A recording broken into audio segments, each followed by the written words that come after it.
Hi, this is Kristen from Capital Park City, and I'm going to read chapters 9 and 10. Chapter 9, Journey into the Unknown. As Devon raced farther up the steep hill, he had only one thought in mind: to get beyond the reach of a Viking throwing his spear. Taking a zigzag course between the bushes, he looked for cover with every move. Grateful for each moment of safety, he could only hope that no one would notice he was gone. It was Hawk he worried about most. Hawk who could override Michael's decision. Hawk who would say, "No mercy, Michael." The hardened old man had looked at Devon's long frame and the muscles he had gained from farm work. Devon had no doubt that Hawk knew he would be a good worker, and he felt sure that Hawk chose the best slaves for himself. With every move, Devon tried to blend with the reddish-brown bushes on the slope. The moment he thought he'd gained even a small measure of safety, he felt overwhelmed by pain. How could he possibly leave Bree? All his life, he had watched out for his sister, made sure she was safe. All his life, she had been his best friend. "Go," Bree had said. "Do you want Mom and Daddy to lose two of us?" Like a forest fire, her words burned into his mind and heart.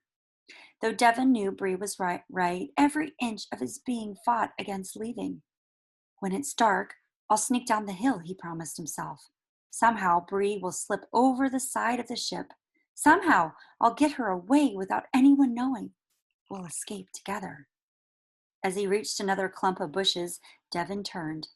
From there, he could see the impossibility of his plans. Michael stood next to Bree, looking up the slope. Michael would allow no more escapes. From the height where Devon stood, his sister looked small and lost. Seeing her, Devon's eyes filled with tears. With one quick moment, he slipped behind a bush. Dropping onto his stomach, Devon lay on the ground. As the color of the sea changed from blue to black, he peered beneath the branches and stayed out of sight. Working like ants, the men carried one cask of water after another, loading the longship. Although Bree seemed to look at the sea and the hills, she glanced his way often. Once her gaze stopped long enough for Devon to be sure that she knew where he hid. As the Vikings carried stolen sheep on board, Devon's panic grew. Desperate now, he considered running back down the hill, snatching Bree from the ship and urging her to run as fast as she could. With every plan that came to mind, Devon remembered his sister's words. "Do you want Mem and Dad to lose both of us?" With loud bleats, the sheep protested their rough handling. Whenever one balked, refusing to move, a Viking picked it up and dumped it into the ship. The men were hurrying now. Even from where Devon lay, he could tell the difference. Still hoping for a miracle, he watched every move Michael made. Stern leader that he was, he never left Bree's side. With the full barrels of water and the baaing sheep in one part of the boat, the Vikings herded the prisoners back on board. This time Bree was crowded into the front half of the ship. Michael himself tied the rope that bound Bree to the side of the boat. There would be no jumping into the water, no attempt to reach freedom. With long strides, Michael paced about as though overseeing everything that needed to be finished. As the sun slipped behind the high cliff, the Vikings pushed at the prow of the ship. When it eased off the beach, they jumped aboard. Devon held back his groans, allowing no sound to escape his lips. He watched the oarsmen row the ship into deeper water. When the Vikings unfurled the large sail, the red stripe seemed to claim the victory of the cruel men. As the setting sun cast red light upon the water, Devon climbed farther up the steep hill. From the level land at the top, he watched the ship move off in the distance. Smaller and smaller it became until the one black dot on the horizon disappeared. With his last sight of the ship that had taken his sister from their family, Devon raised his arm as high as he could. Pointing to the heavens, he shouted to the world, "Jesus Christ is King! You heathens won't win!" The waves of the sea sent back his voice, and Devon fell to the ground. From deep within, a sob shuddered through his body. His face in the dirt, he sobbed until the ground grew wet around him. In the middle of the night, Devon woke, with one of the few headaches of his life. At first, he wondered where he was. Far below his hiding place, waves lapped against the shore. The sound confused him, for he had grown up hearing both small and large waterfalls in the forest near his home.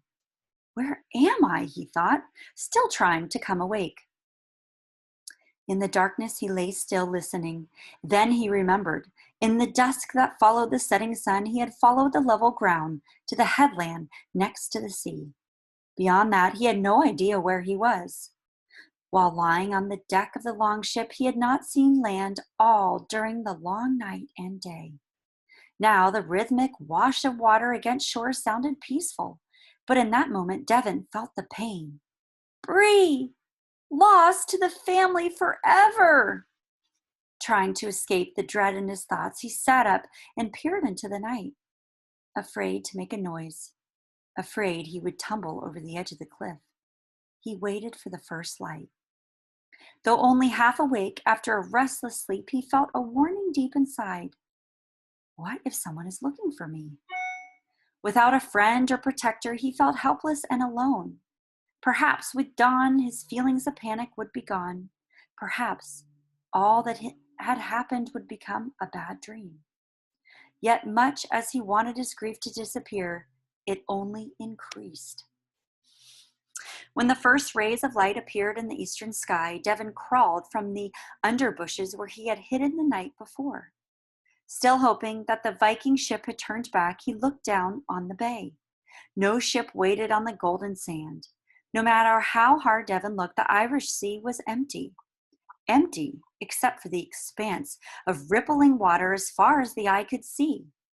Empty, except for rocks and islands and the first rose color across the eastern sky. Empty, except for the pathway of light that came as the sun grew large. Today, that sun brought no comfort, just memories that hurt.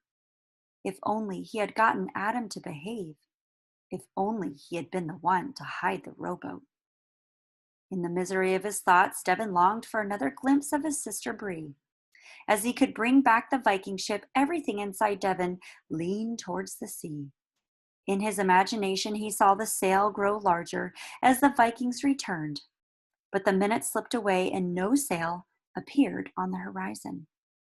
If only I had tried harder, we'd all be safe now. If only I were the one taken instead of Bree. If only. As the sun crept higher, Devon waited, still staring at the water to the north, but the sea gave him no reason to be glad. They won't return. With the thought came hopelessness. The longship won't come back. No. Devon jumped to his feet, shook his fist at the sea. No, he shouted. It could not be. The sound of waves against the shore snatched his voice away. Anger filled him, an anger greater than any he had known before. Not even the stealing away of his sister Keely had upset him this much. Back then, he hadn't understood what it would mean to have her gone. Now he did, and pain rippled through his chest. Will I ever see Bree again?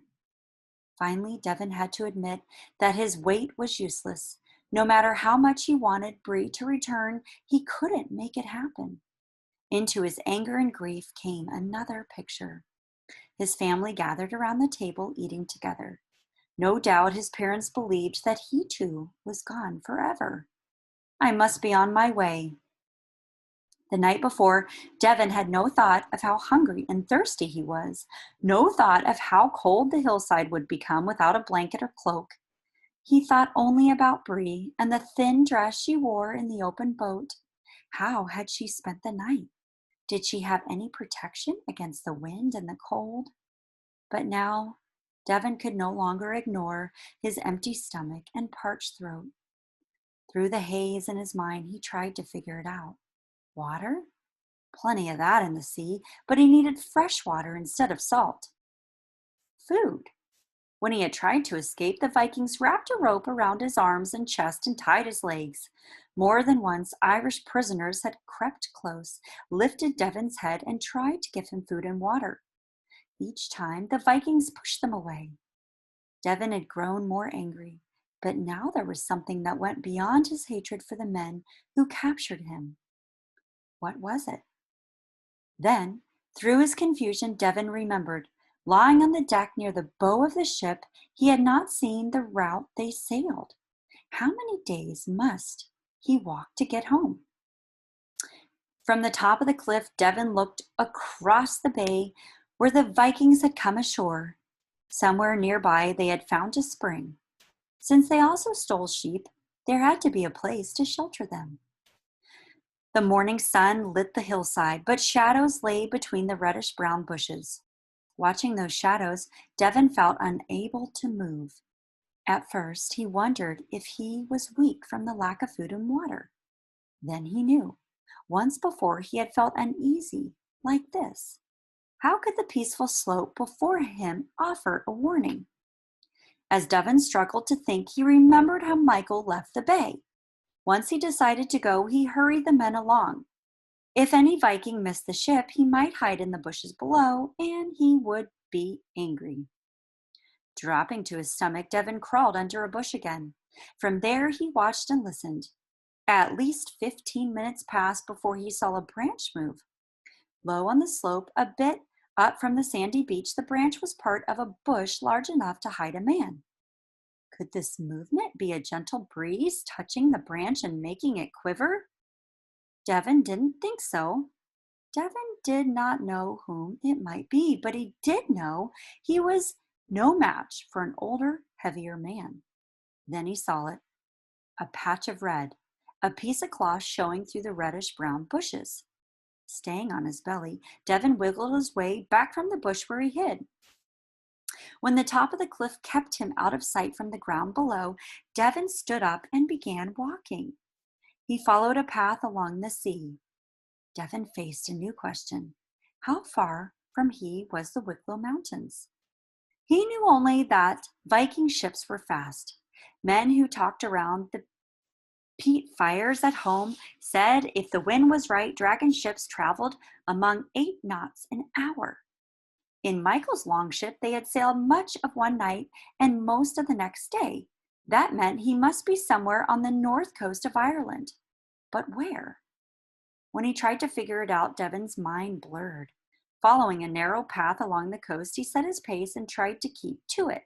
But often he felt shaky, even unsteady. Once he stumbled and caught himself just before he fell. Be careful. He was talking aloud to himself now, even as he wondered what was wrong. Again, Devon remembered the Irish who tried to bring him food and water. Now their faces blurred, and Devon walked as if in a dream. Sitting down on a rock, he stared at the sea. Water, his mind told him. I need water. Coming to his feet, Devon looked for a path down to the sea, but the way between the rocks was steep and his knees felt shaky. A feeling of danger pressed close. This time the warning came from so far away that he pushed it aside. Then he started to climb over the nearest rock. Devon stopped. His feet didn't want to set down where they should. Dimly, he knew he could fall from the rocks into the sea, but there was something else. What was it? Pushing back the hair that had fallen into his eyes, Devon struggled to think. Something about seawater. Something he couldn't remember. Sitting down again, Devon waited, hoping it would come to him. But it didn't. The next time he stood up, Devon wobbled. When he started to walk, his feet felt heavy and strange. Forcing himself to stay on the path, he pushed on, believing that he must. But nothing seemed real except the rocks he must circle and the strange way everything seemed the same. Once he stopped and tried to figure out his direction. Even with the sun's help, he couldn't decide which way he was going. Strangely, his feet seemed to rest on stones with 6 sides. When he began to shiver, Devon knew that the wind had changed, coming in off the sea. With it came a greater terror, the sound of footsteps behind him. Whirling around, Devon looked back, but saw no one. Going on, he told himself that he had imagined something, but soon he heard footsteps again. Thinking only of getting away, Devon began to run. But his clumsy feet no longer worked. Suddenly he tripped and fell headlong. Chapter 10. Heart of Stone.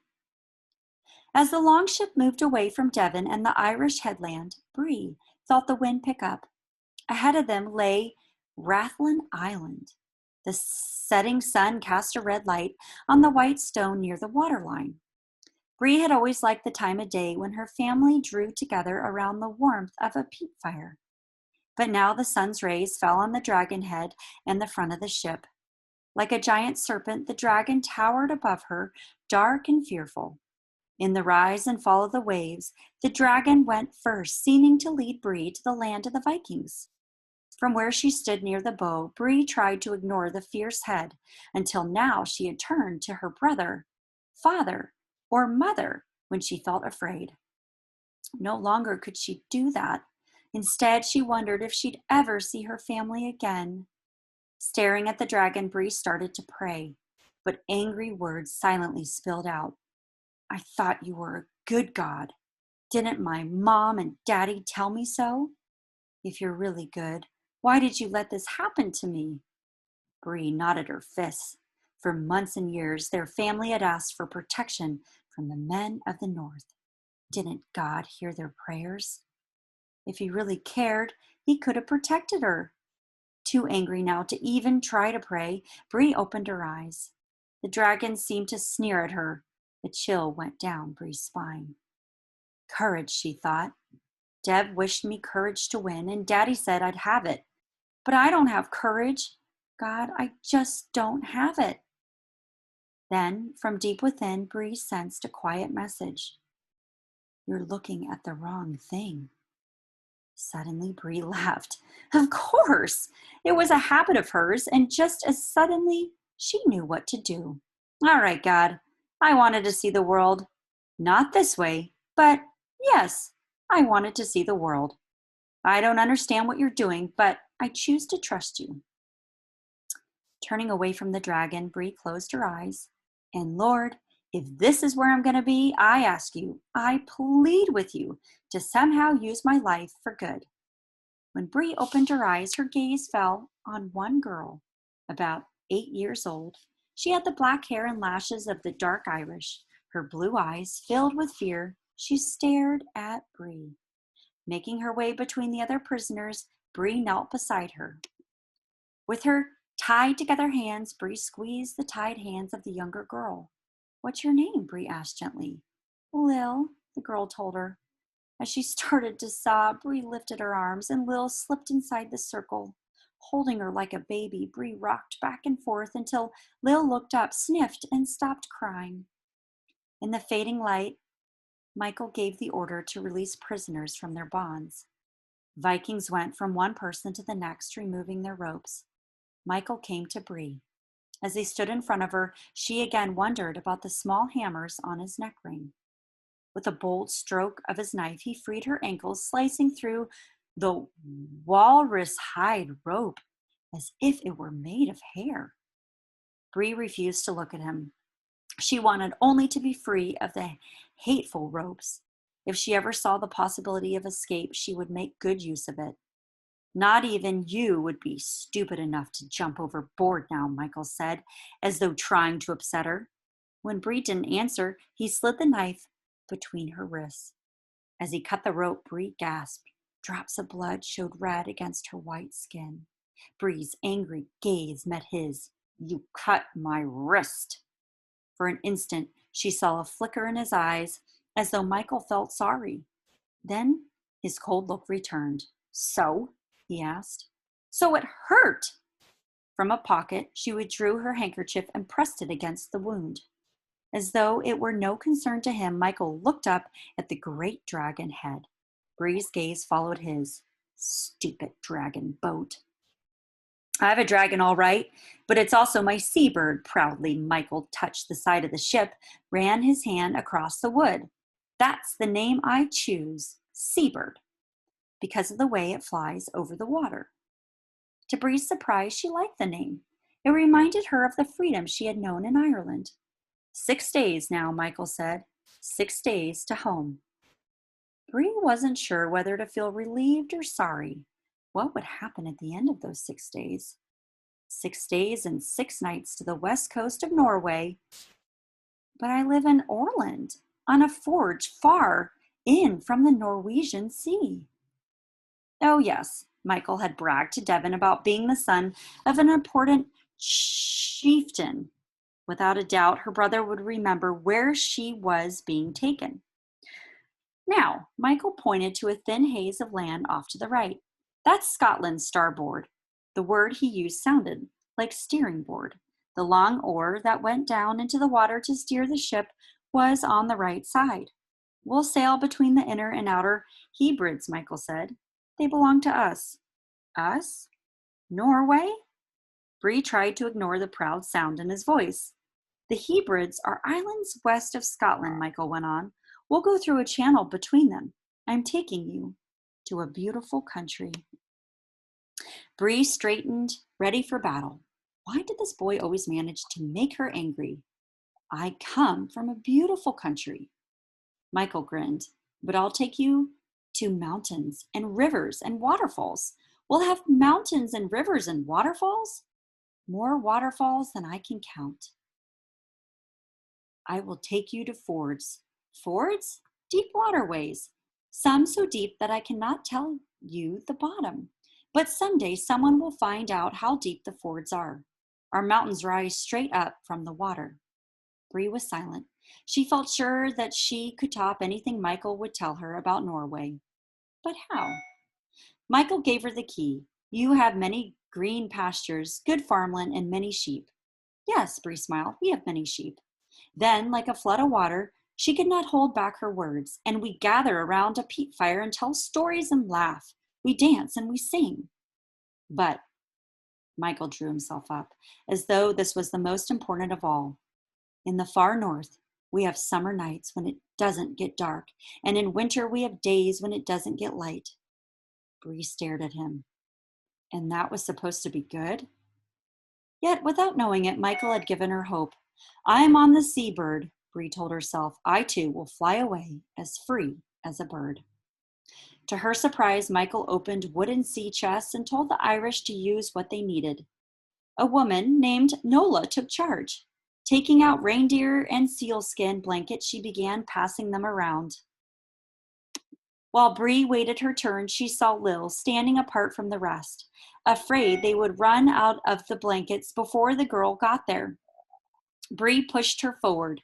Then, expecting a long, cold night on the open sea, Bree guided Lil towards the center of the area where the woman huddled.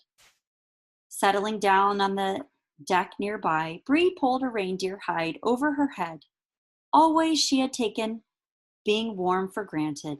Now she just felt grateful for a covering. Maybe it won't be so awful after all. Maybe they'll take care of us, even be kind. Thinking back, she remembered Michael's warning soon after she came on the ship. From his lips, she had heard the 4 words, "You must obey me." In that moment, Bree had not felt willing to obey. She had thought only about escape and still felt that way. But now she remembered more. Michael had also said, "If you obey me, it will go well for you." He promised to watch out for me, Bree thought, trying to make herself feel better.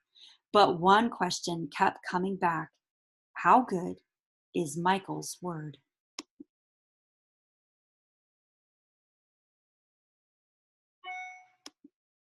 Thank you for joining me today, kids, reading chapters 9 and 10.